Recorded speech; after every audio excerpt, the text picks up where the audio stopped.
আসসালামু আলাইকুম। ইলিয়াস ভাই, আমি সোহেল ভাই।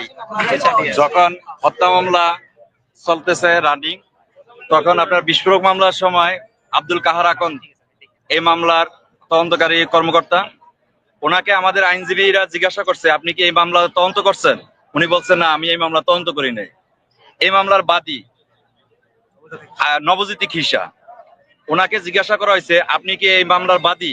উনি বলছেন, না, আমি এই মামলার বাদী না। তাহলে ভাই, দেশবাসীর কাছে প্রশ্ন, আপনার সাথে আপনার কাছে এবং দেশবাসীর কাছে, যে মামলার বাদী বলতেছে আমি এই মামলা বাদী না, যে মামলার তদন্তকারী কর্মকর্তা বলতেছে আমি এই মামলার তদন্তকারী কর্মকর্তা না, তাহলে কিসের ভিত্তিতে এই মামলাটা চলতেছে?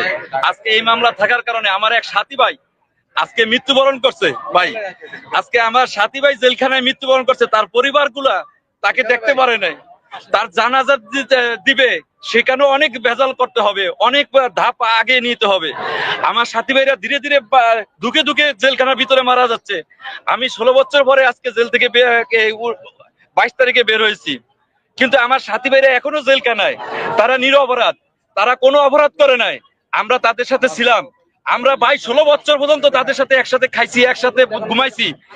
তারা সম্পূর্ণভাবে নির্দোষ, একটা ব্যক্তি এই মামলার সাথে জড়িত না, কিন্তু তাদেরকে জড়িত হিসাব করে তাদেরকে ভিতরে রাখা হয়েছে। ভাই, আজকে আপনার মাধ্যমে আমি এই দেশবাসীর কাছে অনুরোধ করব, আপনারা সবাই এক হয়ে আওয়াজ তুলুন, যেন এই নিরপরাধ বিডিআর ভাইদেরকে অচিরেই এবং আজকে যেন এই নিরপরাধ ভাইদেরকে মুক্তি দেওয়া হয়। আর একটা যেন আমার সাথী ভাই জেলখানার ভিতরে মৃত্যুবরণ না করে, কারণ এই মৃত্যুবরণের দায়ভার কে নিবে ভাই? আজকে যে আমার সাথী ভাই মারা গেছে, এই দায়ভার কে নিবে ভাই? আজকে যদি গত তারিখে আমার এই সাথী ভাইয়ের জামিন হইতো, তাহলে আজকে তার ফ্যামিলি তাকে কাছে পাইতো, তার এই জেলখানার ভিতর থেকে পোস্টমর্টম করিয়া তারপরে তাকে বের করা লাগতো না। আজকে সে স্বাভাবিকভাবে মৃত্যুবরণ করতো যদি তার আল্লাহ পাক তার হায়াত না রাখতো। কিন্তু আজকে আমার সাথী ভাই আজকে মারা গেল, এই দায়ভার কে নিবে? অবশ্যই এই কি সরকার নিবে? তাহলে যদি এই সরকার না নেয়, তাহলে আজকে আমি বলবো, এই অচিরেই আমার যে সমস্ত নিরপরাধ ভাইরা জেলখানার ভিতরে আছে, তাদেরকে মুক্তি দেওয়া হোক।